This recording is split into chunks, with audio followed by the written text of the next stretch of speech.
Good afternoon, everybody. It is Thursday. It is 3 o'clock on the dot.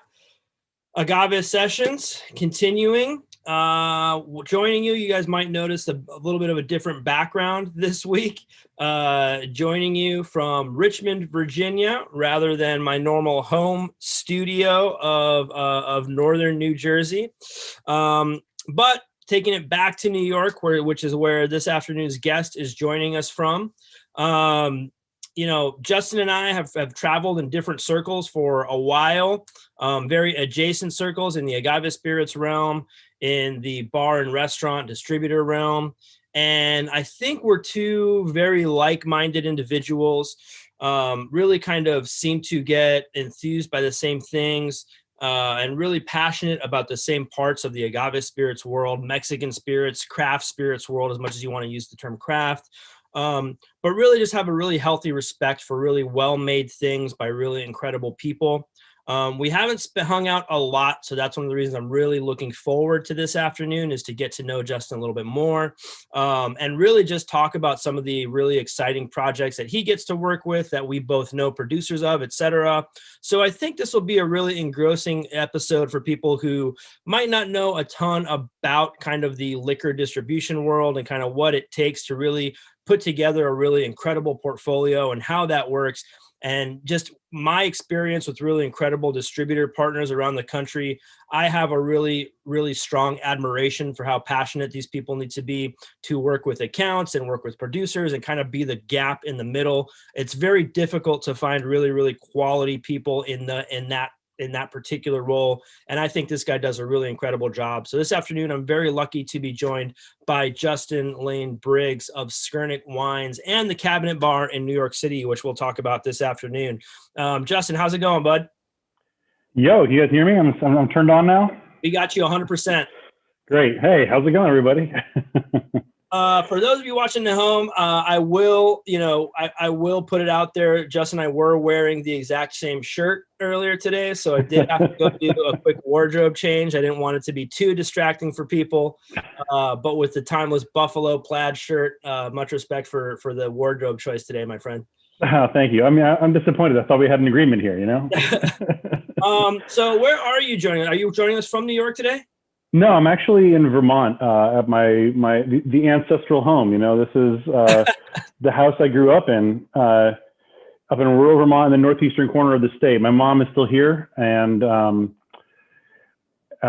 taking the opportunity with work being as much remote as it is not, to take some of that remote time in the countryside, get a little bit of snow in my life, that kind of thing. That's awesome, man. You and who else was joining us from Vermont? I think Ivy, when she jumped on with us, she was joining us from back home in Vermont as well. Yeah. We've actually known each other since I was a senior in high school and she was a couple of years behind me. We've known each other for a long time. Same part of the same place. Yeah, same part of the state, loosely speaking. Man, that's pretty cool. That's funny, especially now that you guys are both so passionate about spirits from that part of the world where Leanda operates in, though. Yeah, that's very nice, man. And she's wonderful people. Her bar's incredible. Cannot give enough credit out to the folks at Leanda. They just keep cranking it out, even in these crazy times. Yeah, enough to do an event there with them, and they just recently, and they just did an incredible job.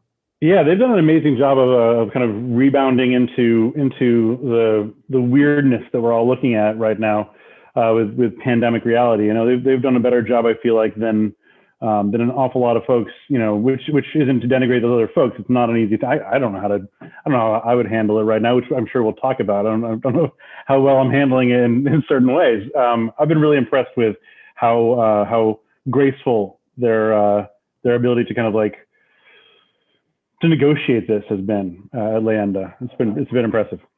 And I think that's one of the reasons that people in our particular world, in the kind of not necessarily in just the very much DIY sphere of the bar world, is they always seem to, for me personally, it's very reminiscent of the producers that we get to work with, that we get to know, in that they have to be very dynamic, they have to be very creative, because whether or not you're running some tiny passionate bar program or some palenque out in the middle of the hills, things are going to come at you. You have no idea what's coming down the line, and you have to be very, very adaptable. So I just see in the mentality and the creativity, I see a lot of mirror in both sides of that, you know? Yeah, I can totally see that. There's like a required level of like ingenuity and resourcefulness that has to happen in both those spaces. And I would argue also in a sense, when you're looking at like more esoteric spirits in the distributor side too, you know, it isn't something that just kind of like, you know, you roll in with high-end Japanese single malts and everyone just says yes, you know. But when you kind of roll in with a distillate that's 60% pulque and they've never heard of that before, and you're kind of trying to explain processes and what makes these things unique, it can also require kind of a resourceful approach to how you open people's doors and open people's minds up a little bit. You know, honestly, like you said, coming out of the gate hot. So we'll just get right into it. You brought up something right there that really kind of perked my ears a little bit, is the difference in kind of how those you gave the example of like really incredible Japanese single malt versus these geeky spirits that people might not be 100% familiar with coming out of Mexico, whether it's an uncertified agave spirit or a push or something like that, right? Push is a great example, yeah. I don't necessarily see that, because my world has been limited in scope for the last 10 or so years in kind of that really ancestral, artisanal Mexican spirits sphere. So I don't get to touch as many kind of what people would consider to be luxury spirits and things like that, or not what people perceive to be, typically think of when they think of luxury spirits, Japanese single malt being an example, right? From your perspective, having experience touching all those different arenas, what are some of the reasons that you see as the causes for that kind of dichotomy and how people perceive those worlds?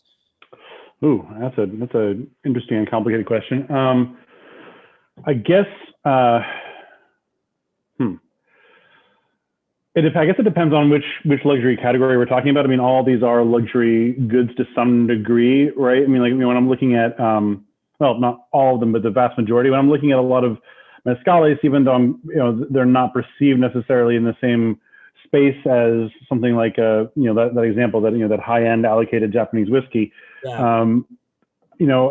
If I'm looking at a $120 bottle of Siniso, then it's still definitely within the space of luxury goods. And when it hits the consuming market here in the States, that's still something that we're definitely talking to a luxury good consumer on some level, right? But it's not the same thing in terms of there's been a lot of marketing and a lot of kind of public awareness behind some of those other categories for a long time, or there's been a lot of money dumped into it at a very aggressive rate now, and a lot of the money that's kind of been dumped into mezcal hasn't escaped that either. There's certainly that happening, but I would argue that a lot of what's being kind of pushed in that category, in our category that we both are here to talk about, or both are so passionate about, an awful lot of it that has been dumped into a cocktail forward approach, much more kind of driven by, in terms of consumer awareness, mass consumer awareness, driven by a lot of mixing drinks, making a smoky margarita, making a mezcal Negroni, that sort of thing.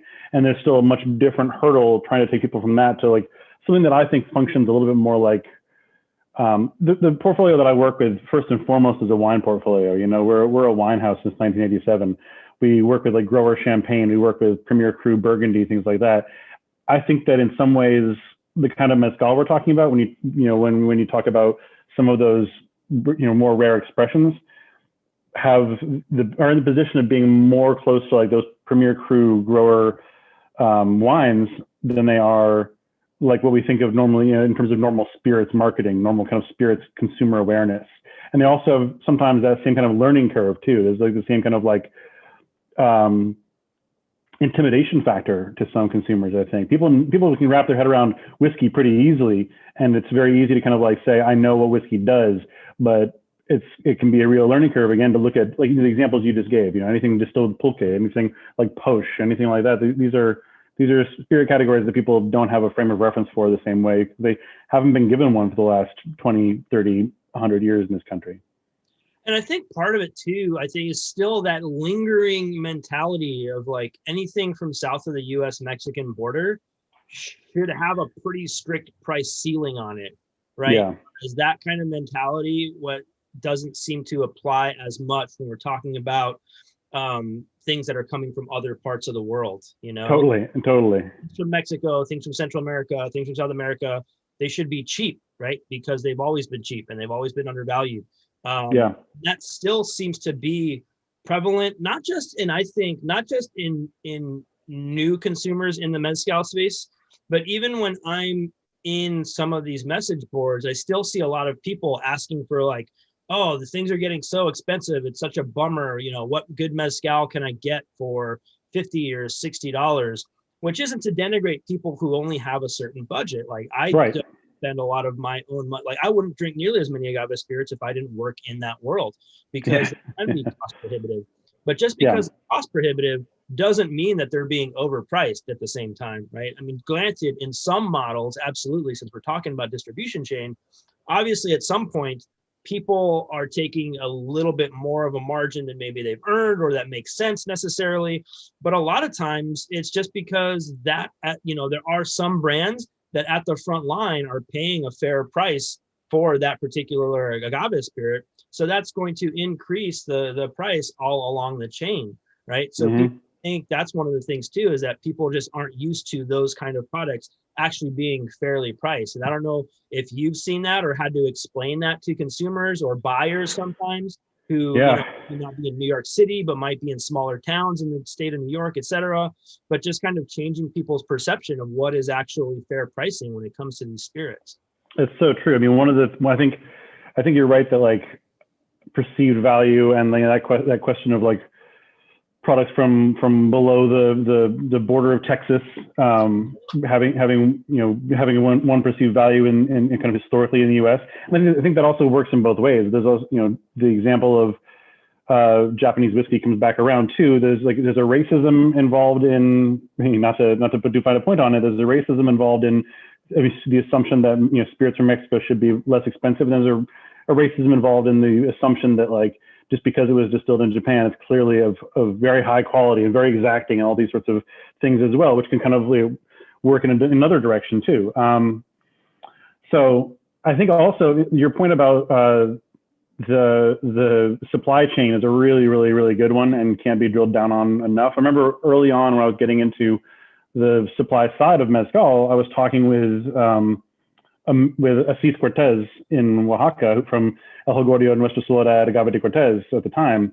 He's now left and is, you know, working on his own brand with his father called Mezcal Dish Bay. We were talking, he had this line that I think of still all the time where he was like, you know, Mezcal in Oaxaca is bringing more money to people who, to indigenous people who don't have access to it otherwise.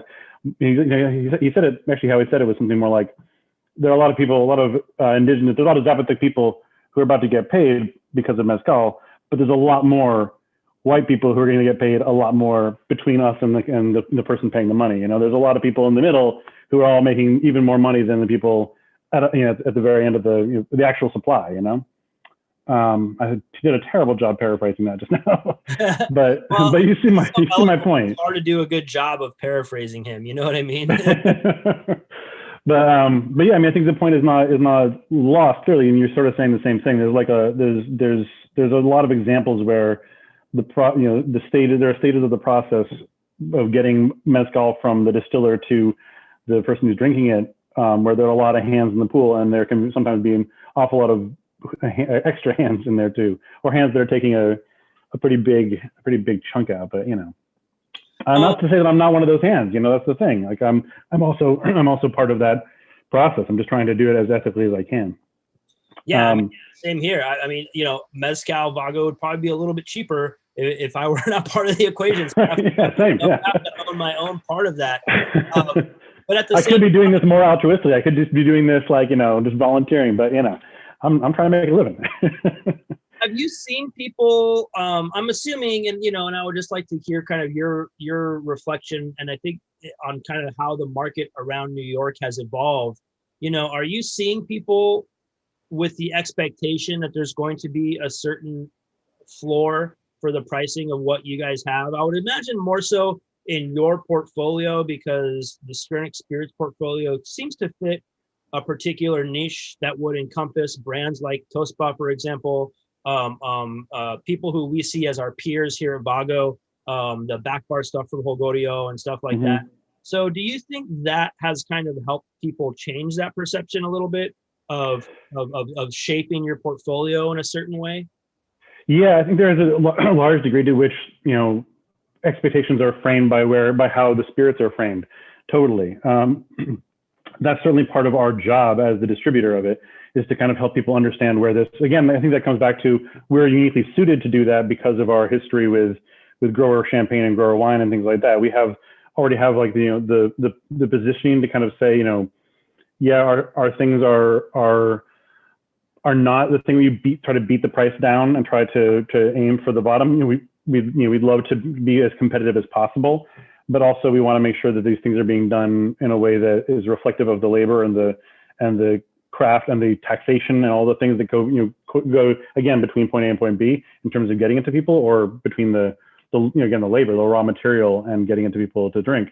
I think that we've also been facilitated by some of those brands in particular. I think that someone like Graciela from Real Minero, who we work with, I think her efforts to kind of draw attention to those questions and to really demand an equitable price for labor for the production of Real Minero has given a little bit of like breathing room to the conversation. It kind of helps open up the doors a little bit and say, this is an example of what it looks like when you're really giving, paying fairly in a really assertive way for the paucity of this and the labor of this, as long as we're all fighting only for cocktail placements, there's no room for that. But when you have someone kind of coming to the table saying, this is what we rightly demand for what's going into this bottle, it gives more room to other people to make similarly equitable requests or demand that space, demand that kind of seat at the table. Yeah, and now that we're in this conversation, I think to myself, I think part of the reason, whether it's good or bad, I think you and I both have our respective opinions of it, and they probably align pretty closely. But I think another part of kind of something that's somewhat new in the agave spirits category is kind of this, and I'm not even sure exactly how to describe it without maybe not necessarily offending people, but there's a certain category of mezcal now that is being geared a little bit like a lifestyle brand, a certain type of lifestyle marketing that is being that is seeping into agave spirits. And I see that as driving up, the price point that people are expecting to pay for some of these spirits. Totally. I guess that's me trying to find the bright side of that side of the market. Yeah. I was gonna say, I feel like for that reason I'm not mad at it, but for other reasons I'm like, no thanks. I don't necessarily want to work with that, but like I'm glad that you're helping to create again more space for people to have expectations about what they're going to pay for. The idea of like, I think also luxury tequila is helping to push great mezcal that has a higher price point into a space where people feel more comfortable with that price point. Yeah, and then also I almost feel sometimes like that kind of marketing that's behind the mezcal can get away from again a double-edged sword, right? Is like you and I care very much about the craft that's behind these spirits and the people that are making them, right? But a lot of times the kind of most tragic parts of mezcal production, the fact that it's typically made in very poor communities, and that kind of that socioeconomic condition is shaped by a history of marginalization, right? So in that sense, these communities have been held down, and a lot of times the imagery that gets associated with that is what's used to sell mezcal a lot of times, right? And that's kind of, and there's somebody that I had heard my boss Judah mention the term kind of like poverty porn that is used to sell mezcal, right? So if we're bringing in other imagery behind the spirit, I guess that can't be all bad, right? If we can move away from people thinking that is what is so wonderful about mezcal, and we can just kind of help at least open up the conversation so that we can add more nuance to it. I guess ultimately that isn't the absolute worst thing. Whether or not it's the right imaging, we can discuss that. but at least we're opening up the playing field so that people don't have to think that, oh, well, if a producer makes more money and then they modernize slightly, then all of a sudden their mezcal isn't good, right? At least we kind of add a little bit of nuance to that conversation and be like, well, no, hang on a second. Do you want to help these people climb out of a history of poverty in these communities or not? Because there's ways to do that and still maintain the integrity of your brand and how you're producing. Yeah, I think that extends to methods of production in a way where, like, I've certainly encountered people who, as consumers especially, or sometimes as buyers, have expressed an interest in like some sort of like kind of a marketed version of authenticity that that has to do with questions of poverty, but also things like labor that isn't necessarily whose impact on the final spirit is negligible. Perhaps not, but perhaps. Which is like somehow being valued in a way that like continues to exploit the labor of the people who are producing it. Let's say like, the example I'm thinking of is like people who value Tahona or especially hand mash over the small mechanical grinders. Not like I'm not talking roller mills. I'm talking like small mechanical grinders. They're not doing like bulk runs of things. They're not just like putting things down a conveyor belt. You're still looking at very, very small production. You're still looking at things where people are really hands-on about how they're making this, about how they're milling it. But I've seen people who are like, oh no, any kind of grinder, like that's not real, man. Like that's not the same thing. You can totally tell that it's not as authentic. And you're like, what are you talking about? Like if you really tell me you can taste the difference right now, I'm probably going to call BS on you. And and beyond that, like you're kind of demanding. Let's say somebody doesn't have the physical infrastructure, like let's say doesn't have a space where they can have a Tahona, and they have a grinder that the government has helped supply to them. Fantastic. Like you don't have to break your back milling with a mortar and pestle for 8 hours a day, 10 hours a day. That's backbreaking work.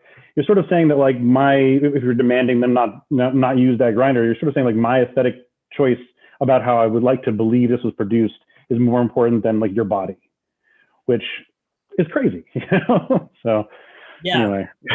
But that's one of the things that I feel very lucky in my space working with Vago, and not, is I think I'm very grateful to be part of a company that is, I think, very well run, because of the backstory behind Vago. Obviously, the fact that it is Judah's family really centers us and gives us a proper perspective on trying to grow a brand, but also being 100% loyal to the family and the producers, right? So that makes it a little bit easier for us to a certain extent, I think.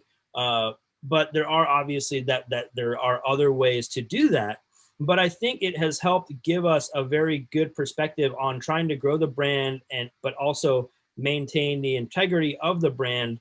But really just, for example, we've built out a new palenque, but it's just like, how can we still make incredible mezcal, but just make it a little bit easier for these guys? And it really kind of showed me as Francisco, the individual, that, oh yeah, we can and just open my eyes to like, yeah, absolutely. We can make incredible mezcal, but we can also just make little tweaks here and there to make things easier and just not make it as backbreaking of a labor. And the spirit, the juice that comes out is absolutely going to be just absolutely wonderful spirit. And that's one of the things I see kind of, I don't know, slowly, I really see people's mentality shifting slightly, that from the idea that, oh yeah, it's only good mezcal if it's crushed by hand. You know what I mean? It's like, well, no, that's not necessarily true. It's going to be wonderful either way. But, ultimately, do you want this spirit because of the fact that it's incredibly backbreaking work? Or do you want this spirit because you just have a love for the people that make it? Yeah, that's a really good point. Good way to put it. Yeah, I can't say better than that. That's it.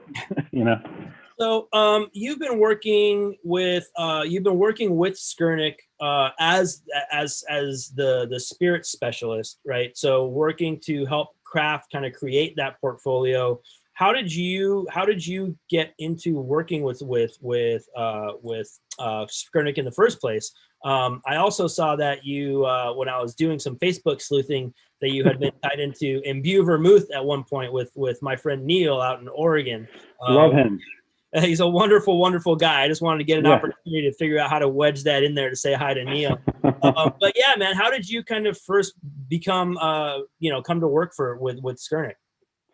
So maybe I'll do Neil first. Okay. I capped with Neil. I was part of the Tales of the Cocktail Apprentice program back in I think my first year was 2011, when Neil also was in the team.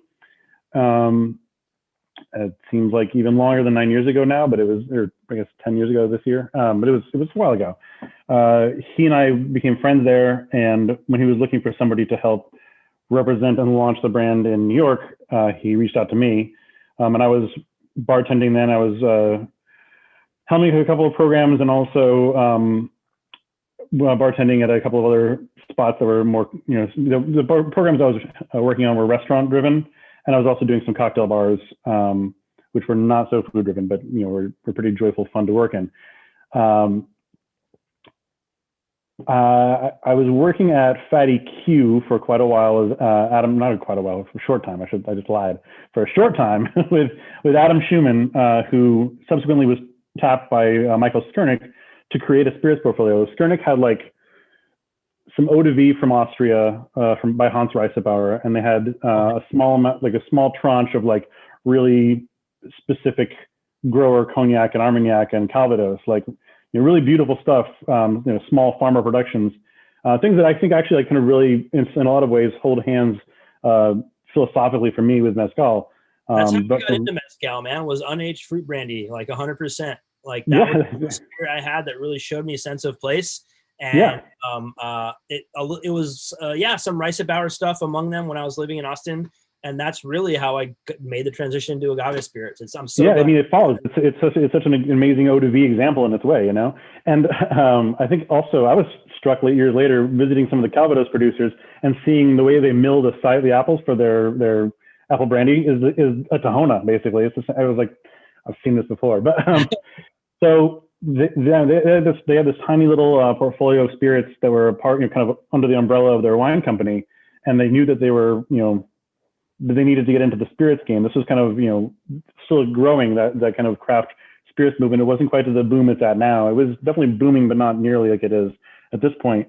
They tapped Adam, and he, after having bartended with me and kind of knowing where I stood on spirits and the kind of where I placed value, I suppose. He was the beverage director for the family of bars and restaurants, and I was managing the bar for their West Village location. And I had also been running programs before that where I focused on spirits that were driven by agriculture and by questions of sourcing and focusing on independent producers and things like that. So he knew that that my heart lay in that direction. So he reached out to me and said, "You want to come work on this project with me?" And I was like, "Hell no, man! Behind the bar for life." And he was like, "Are you sure?" And a couple of the bars I was working at were, started struggling a lot. Things were, it was a hard time at a couple of those places. And I was like, I had like 1 week where I worked like just way too many hours. I was doing closing and opening shifts. Oh, God, I forgot about that term. Jesus. Oh my God. I was doing like 5 of them in a row, and like losing my mind. One place was open till, we close at 4, and I'd like get out of there between 5 and 6. And then I go open again at 10. I was just like, this is killing me. This is literally killing me. I was like getting like health problems. So he came back to me one day, was sitting at the bar watching me bartend, was like, "You sure you don't want to come work on this with me?" And I was like, "I'll give it 6 months."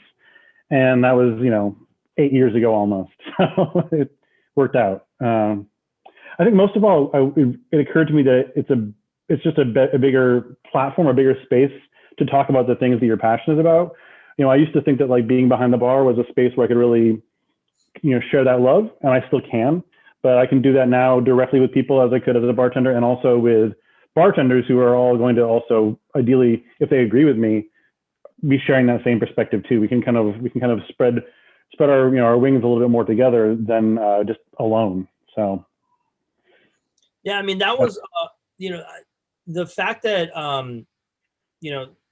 you were coming into a portfolio like Skurnik, I think really gives you a little bit of a leg up, at least, because this is one of the things that I've found in my experience when I was jumping from out from the bar, is that I just really lucked into a situation where one of the only brands that I ever thought I would want to work for, that because I was the same way, you know, I never wanted to do brand work, anything like that. And I always just kind of told myself, because it really just had to be a situation where I was really passionate about what I was selling and really cared about it. And I just didn't see that opportunity there at the time that I was bartending by working for a distributor or something like that. And that's why I had always thought that, you know, just it would have to be David Suro or like Vago who would poach me out from the bar. And lucky enough, you know, I got a call one day from Judah, and I could only imagine that, you know, having that whole portfolio that you get to work with at Skurnik is one of the things that makes it a really enjoyable and really fulfilling job, is because, you know, not, you know, we've already mentioned some of the brands like Holgorio and Tospa that you've gotten to work with, but just having a really incredible portfolio of agave spirits seems to, I don't know, just make it a really wonderful job, in that you get to talk about these families and you get to talk about these producers all the time without all killer, no filler, right? Of just having really wonderful brands without a dog in the bunch, you know? Fully, yeah. And the ability also to be part of the brain trust that's helping to kind of curate that and helping to like make choices about what it is we want to work with, rather than kind of like it coming top down and just being like handed something and said, you need to go sell this now, which, you know, a lot of people working for a lot of distributors who may be very passionate about the category they're working in are still going to be sometimes beholden to that. You know, I feel for some of, you know, the people who I talk to who are like, yeah, man, you know, I'm working on these things that I love, and then word will come down that I've got to go hit number X for brand Y. And suddenly that's all I can talk about for the next month because I need to hit that. Like, we have the privilege of being able to talk about things that we believe in and be able to say, no, we don't want to work with this thing. We don't believe in it, and leave that thing out off the table. You know, that's a rare thing. And yeah, I don't take it for granted ever. I feel really lucky about that. So, you know, speaking of kind of shaping the portfolio, I guess, you know, I'm sure you could talk forever about it because it is a business decision. Obviously, you guys are pretty successful at it. So there's obviously a lot of thought and a lot of intention that goes behind it. But, you know, roughly, how would you describe to people how you guys go about finding people that you want to work with? What are like the, you know, three of the big things that you guys really kind of key in on, or qualities that you look for producers to work with? In terms of like a criteria, when things, you know, things can come to us, or some things we track down, but do you mean like kind of a criteria for what we're looking at when we're? Yeah.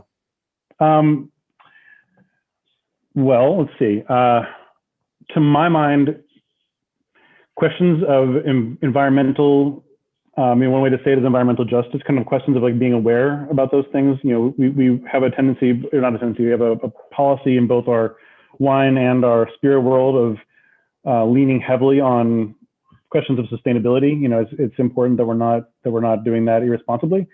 And that's nowhere more important than it is in Mezcal, of course. I think for me personally, I know that when I'm looking into agave spirits, I'm asking questions about economic justice as well. You know, this comes back to kind of where we started talking about this. I think that one of the things I'm really proud of about our portfolio is that for the vast majority, everything we're working with is, if not producer owned, then mostly Mexican owned. We have a few exceptions who are also doing it the right way, I would argue. But the vast majority of what we're working with is owned by the maestro or very closely adjacent, which is really rewarding. Generally speaking, you know, our portfolio across the board is independent. We don't have things that are conglomerate owned. We don't have anything like that. You know, we kind of focus on being able to know the people. I mean, being able to even really talk to the people and having a kind of a personal connection and a vibe is really important. Spirits that are made with, I think, integrity and an attention to either history and tradition and place, you know, terroir, or again, you know, kind of where it comes from, what that community, what that people is like, whether that's Caribbean rum from Guyana or Mezcal from Oaxaca or shochu from Japan. You know, having that kind of that historic or cultural relationship to its place of origin is really, really important to us, which also probably connects again to wine as well. But I think that's also just important about anything we could put into our bodies. Really, any food I eat, I like to think about those things too, right? And if it's not that, then there's the rare occasion where there's something that we think is really innovative and still doing things the right way, still paying attention to questions of environmental sustainability and still independent and things like that. They're still doing things in a way that we feel is ethical and we can stand behind. It's also really important, though, in order to make a portfolio work, that we have some things that we can like scale, which isn't always easy to find in terms of those sorts of questions like sustainability. It gets harder when you start looking at like, well, what's going to be our bread and butter that's going to actually pay for all these small little brands to exist? Because we can't do this job just on the back of $120 bottles of Mezcal and $150 bottles of Japanese whiskey. That's not a sustainable business model. It's a hobby. So we need to be able to find also things that speak to all those criteria and can still produce enough to go ahead and, as I was saying earlier, it's like to be your cocktail Mezcal, to be your cocktail tequila, to be your, especially your vodka and your London dry gin, that we can feel we can stand behind in terms of questions of sourcing and questions of ownership and questions of just our personal relationship, but also can pay the bills. With the agave spirits category diversifying, it writ large, not just in the context of Skurnik. Obviously we're seeing, we've mentioned Bosch, right? We mentioned Destilado de Agave, Aguardiente, right? Do you guys see those as opportunities to continue to educate people, or is it a little bit of a challenge to really add all of these? Obviously you care about these spirits, but that doesn't necessarily mean it's going to be easy to sell Bosch, right? So, do you see it as an opportunity to educate people more, or, is it a challenge? And do you see people, I would hope for, and I'm looking to you for some reinforcement. I hope my optimism isn't misplaced, but do you see people being more receptive and enthusiastic about things? Do you see that hesitancy dropping a little bit to embrace things that are a little bit more exotic or foreign or unfamiliar to consumers? Oh man. So first of all, yes, I'm gonna go ahead and be helpful. I think over the last decade, I've seen a huge change, considering that I work in all the different categories of spirits that we work with. I've spent a lot of time with French brandy, with Austrian eau de vie, of course, those starting points, but also with Caribbean rum, with distils from Mexico, with pretty esoteric things from all over the world. We just brought in a Palestinian Iraq that's amazing. It's one of my favorite things in the book right now. It just blows my mind. I never thought I'd like an any spirit this much. But there is, for new categories or categories that aren't so widely consumed or widely marketed in the U.S., there is a lot of trepidation on the part of consumers sometimes, or a lot of education, hurdles to get over. But over the last 10 years, I've seen such a huge change in that. People are more and more open, more and more excited about what they can find from around the world. I think it goes back to, I think we can thank on some levels a lot of culinary movements first and foremost, the slow food movement. And also, I think you in your message to me, or email to me earlier today, you messaged, so you mentioned the growth of Mexican cuisine in the U.S. and in new directions. And I think that's certainly facilitating Mezcal in particular, and Destilados de Agave in particular. And a lot of these things certainly have a tie into people's growing awareness of and exposure to and excitement about food traditions and cultural traditions and drinking traditions from all over the place. More people are just, again, just open. It is sometimes an insurmountable, not insurmountable, but a really difficult hurdle where it's we're never going to pay the bills or even close to it with Posh, even if it's in a cocktail price point, it's which it is, just because people are only 5 people are going to use that aggressively, that's great. But that's not really the thing. But thankfully, we're also lucky enough to be working with suppliers in those regards who don't have illusions about it, who aren't I brought you my Posh, now can you make me a millionaire? It's thankfully, no. You're aware of the fact that that's not about to happen. But the fact is, it's more just right now we're finding avenues to explore, to share with people. There's a bit of it's a joy of education. It's a joy of sharing those things. It's a joy of making sure there is something going back to the communities, which was more than zero, which it was before. Chiapas wasn't getting anything for this on an international market 10 years ago. Something is better than nothing. It's not, what I'd love to see, but that's an uphill climb. And until the steepness evens out a little bit, thankfully, as I say, we have partners who are patient. Really quickly, for people who are not familiar, could you explain what Push is? Because we're saying a lot. Surrey TV. This is Samson Surrey TV, right? So we have people that are whiskey geeks, we have people that are gin geeks, so they might not all be as keyed into weird Chiapas-based spirits as you and I might be. Posh is a traditional Mayan spirit from the state of Chiapas in southern Mexico. You're looking at basically like what we would think of here as heirloom corn. Looking at corn that's been locally cultivated into specific strains, being ground into corn meal, which is fermented alongside fresh cane juice, sort of like rum agricole in the French Caribbean, alongside wheat bran, typically. So it's like a mixed up of like, and it's not aged in barrels and like that. So it's like you'll see kind of a mashup that we didn't know we wanted of white dog whiskey, rum agricole, and more white dog whiskey, like white dog corn whiskey and white dog wheat whiskey, I suppose. And there's in addition to the cane juice, there's also some piloncillo. So like kind of the kind of like gooey, sticky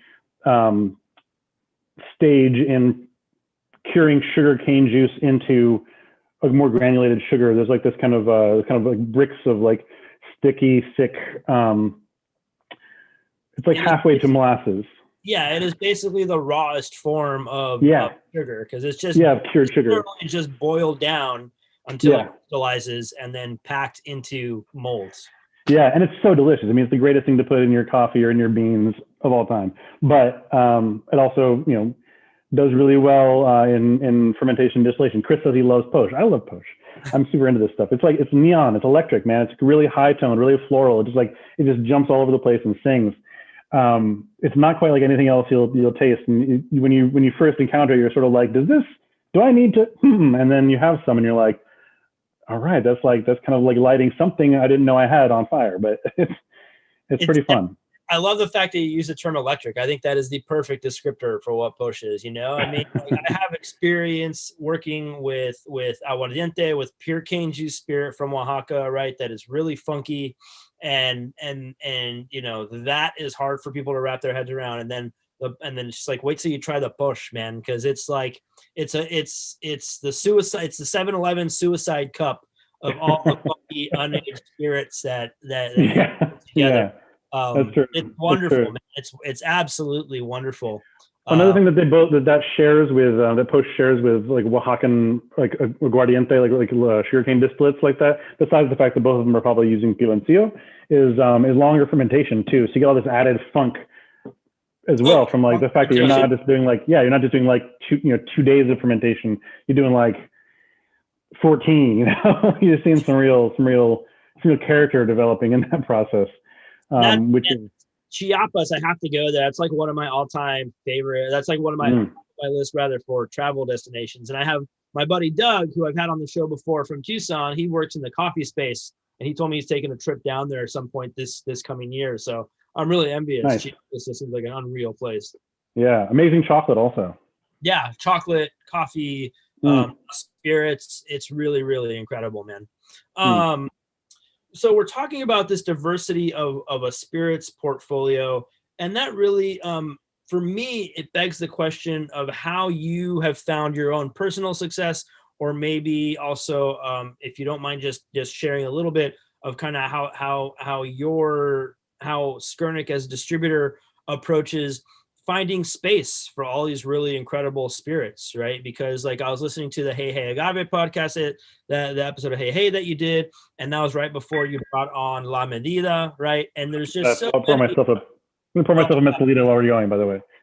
There's so many incredible spirits and incredible stories to tell, but it's hard to like, it can be a challenge, and you seem to have found success, but that doesn't necessarily mean that it comes easy finding a space for all of these really wonderful spirits in your portfolio. So how do you go about that? What's your philosophy? What's some of your strategy for how to represent all these people fairly and help find a modicum of success for these really small brands. Oh man, that's, I wish the honest answer is, I'll tell you when we figure it out. We're kind of, Fair. we're kind of constantly struggling with that, to really give everyone the mind share that they really truly deserve. We don't bring anything into the portfolio that we don't believe in, that we wouldn't, be drinking and buying ourselves, that we don't stand behind. And the fact is, we don't have a large enough team to really give everything that the bandwidth that really reflects how much we believe in some of these things. Going back to maybe the earlier point about like, are people's tastes or openness changing? I think that that's another way that we're really lucky, is that we're able to find, especially retail partners and bar programs, that are also at the forefront of championing those shifts in consumer openness. New York City is especially easy to do that compared with a lot of the rest of the country. We've also expanded recently as a portfolio into a lot of other parts of the country, and I will say that New York is a really a forward-thinking town in terms of what people put in their face. So being able to find retail partners and on-premise like bar and restaurant partners who are excited about sharing those things and championing those things helps tremendously. And we were also ideally positioned for that in some ways, again, because of I keep coming back to this, because of our history as a kind of a boutique wine portfolio.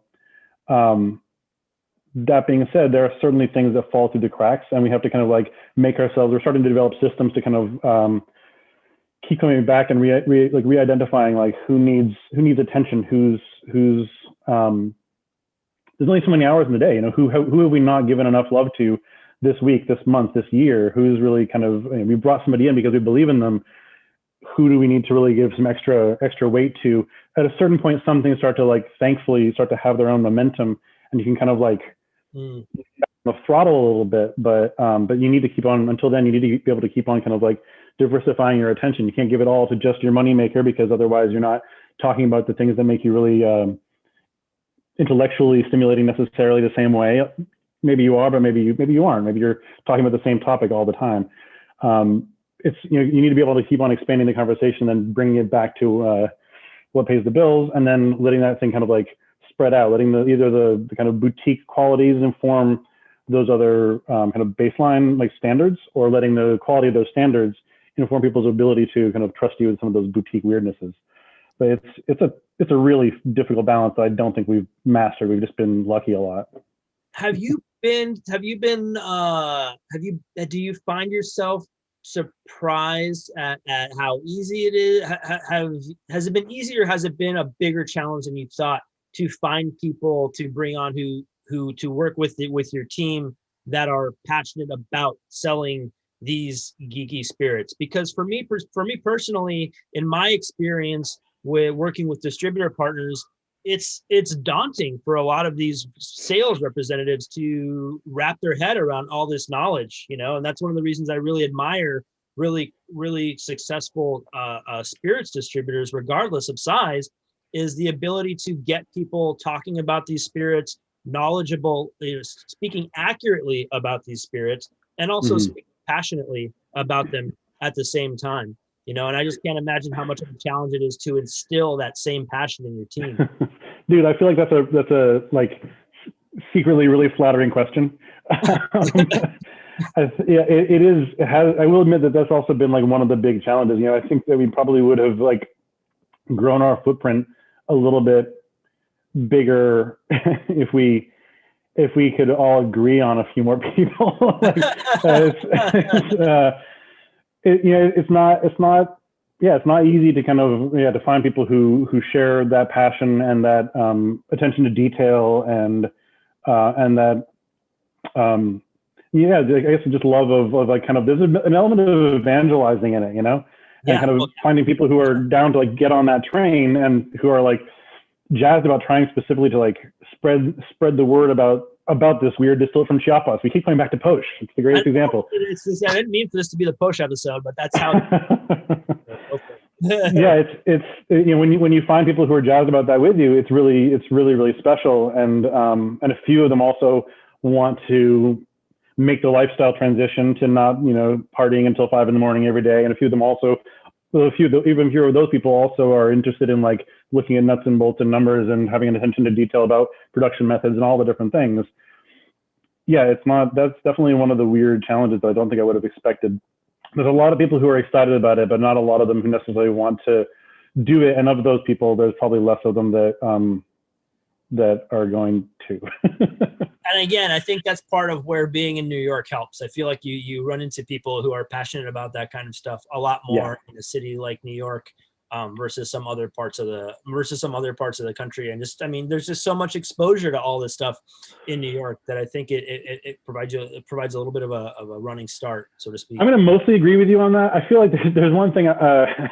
I feel like sometimes bartenders in New York are like have so much access to it that sometimes they get a little bit like, of course, you know, there's all this amazing stuff and like crazy, weird, esoteric stuff I can experience. Like whatever, it's not such a big deal anymore. And sometimes when I go to like a smaller market and I'm talking about this stuff, everyone's just like, you know, like just so pumped to try out this crazy new thing and to talk about like distillation methods and like long fermentation and what is piloncillo, you know, like I feel like that can be even more exhilarating sometimes in smaller communities. But you know, the problem there is that like there's not necessarily enough to go around. Like you know, you're in a smaller market, it may not be enough to actually employ someone there. You know, so yeah, and you know what? That's a good point because I myself have made that same exact point before. Is that you know people become a little jaded in what is new and what is exciting.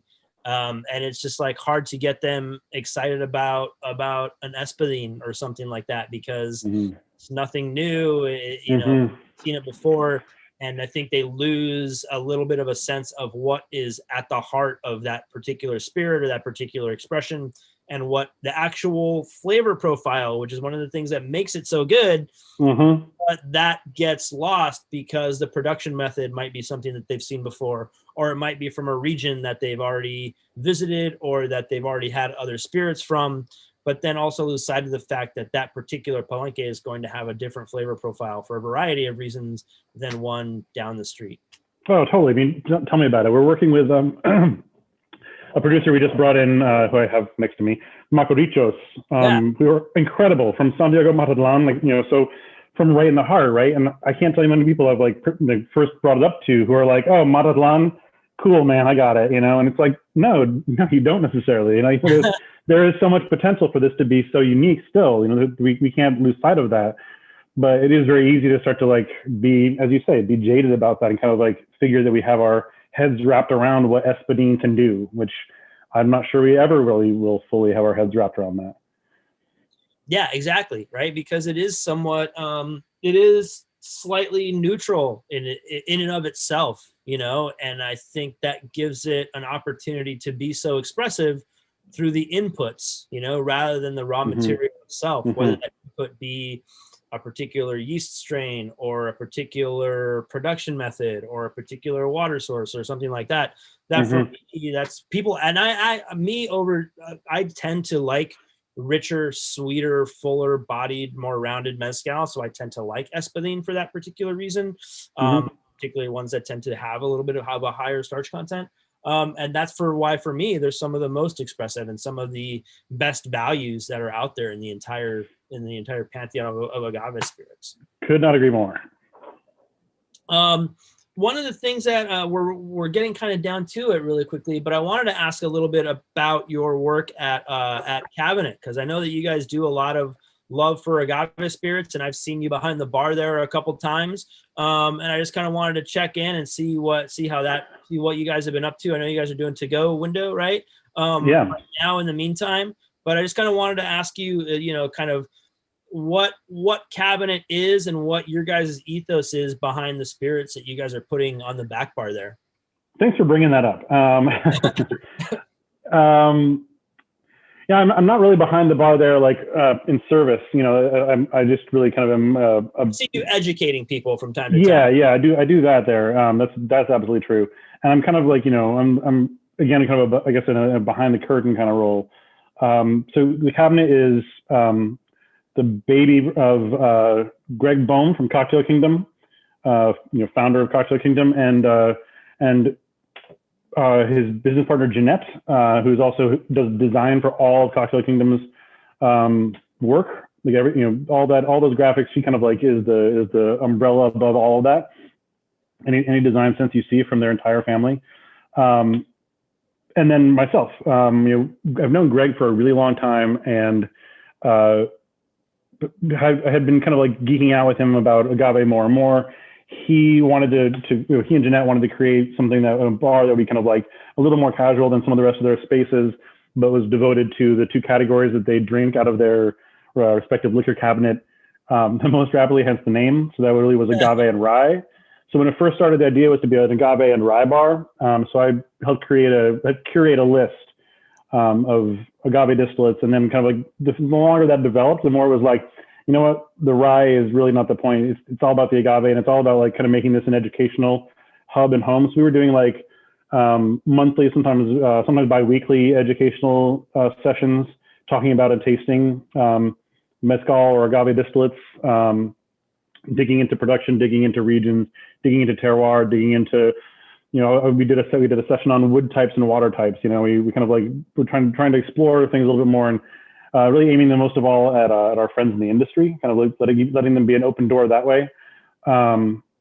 We also did a couple of nights of like pulling out just a whole lot of stuff that we brought back in bulk from Mexico that we aren't really supposed to have, but we had a couple of nights where we just like opened the doors up and said, come on and have these with us. So there's a really kind of communal feeling, and really kind of like, which I think is important if you're going to actually have a place that's trying to respect and honor what I feel like Mezcal is about, to me at least, in a cultural sense.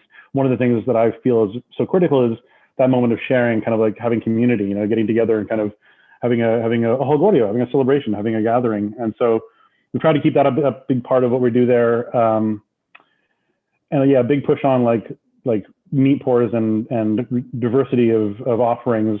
And again, kind of a curation question too, really choosing very, very carefully. It's a huge selection, but we spend a lot of time vetting all of it really, really cautiously. And we're working now on a project. So we're working now on a project that's going to push into the tasting room side a little bit more fully. And we're going to have like ways you can take home information about everything that you taste based on your own kind of curated flight. We have the added technology now of being able to like use this for our entire menu, right? This is what you're working with now. So we can still make it interactive in a way where you can hold something afterwards. If you work with a menu that you're holding on your phone, you can still carry that with you in a digital or even a hard copy afterwards, if we can like loop that into your way you order what you drink into a trackable kind of experience. It's like if you're doing a tasting room and you order a bunch of things, we don't just have a receipt. We have like, here's a packet of here's a blurb about each of these mezcaleros and each of these places or each of these varieties, whatever it is we're digging into with you right now. So there's a way to be able to curate that more specifically. So that's kind of one of the goals for moving forward right now. I guess that's on the horizon for a few months from now, probably. We've been hit really hard in terms of that project by the pandemic, obviously. A mostly tasting room approach to Mezcal is a hard thing under normal circumstances in New York City. So it was always kind of like losing. It was like a passion project, and I think in a lot of ways for Greg and Jeanette more than it was, and for Cocktail Kingdom more than it was like a moneymaker. I think ideally, it starts to turn some kind of profit, but it's sort of been, like, no, it's going to bleed money for a little while, and then the pandemic came. So yeah, kind of pivoted into a to-go window of like margaritas and a small collection of very specific cocktails to try and kind of push through what we had. We still had a lot of leftover inventory from when the same space and same ownership was Mace, which moved a few blocks away, but it's still the same liquor license. So we have a lot of like, for an agave bar, we have an awful lot of French spirits. so there's also pivoting and trying to be like, how do we push some of this stuff out and like kind of make space to bring in more agave again and like actually kind of make this thing viable in the future. But I think the idea right now is that we'll have like two kind of separate identities for it. That'll be a little bit more like agave driven cocktails and a bit more of a party, and then agave tasting room aspect and a bit more of like a mezcaleria in that sort of sense, like kind of tasting room. And if you, considering the current legislation, tasting room, and if you want to buy a bottle and we have it, let's rock and roll. There's space to actually do that in a way that feels a little bit closer to the experience you might have in Oaxaca right now, which we'd love to be able to offer to people who can't fly.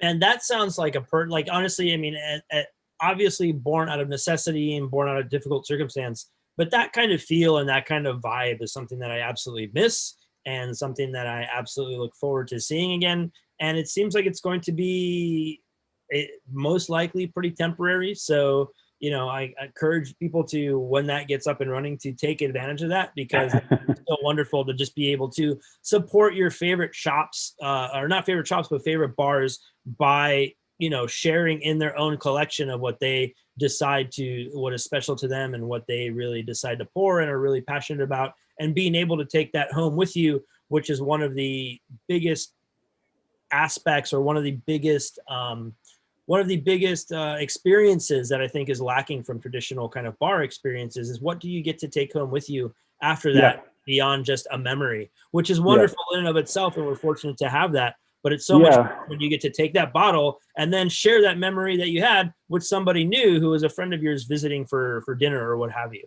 Yeah, I've always loved the temporal aspect of like drinks and cocktails as a kind of, creative experience. The fact that it happens now and then it's over. But it is really nice to be able to think about how to curate an experience that also has the intention of being able to like be brought home or shared with other people later. You can kind of like expand that circle of sharing by being able to take something home. It's another pretty lucky thing. I feel like I'm so, I was talking earlier about it being so lucky to be able to work with a spirit portfolio without a lot of pressure, like, in terms of,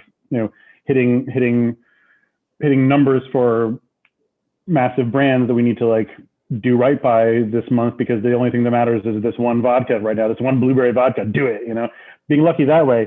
I also feel very lucky that, like, as a project, the cabinet is able to, work with somebody like Greg and a company like Cocktail Kingdom, because they do have the ability to kind of keep it floating. It was shut down for months and months and months. And that's not something that the vast majority of the New York restaurant industry can do. And in some ways it feels like a little bit ridiculous, because, it's like we're keeping this thing alive so that we can keep on following the dream of being like, this is a little educational hub where people can come and taste the diversity of Mexican spirits that actually exist.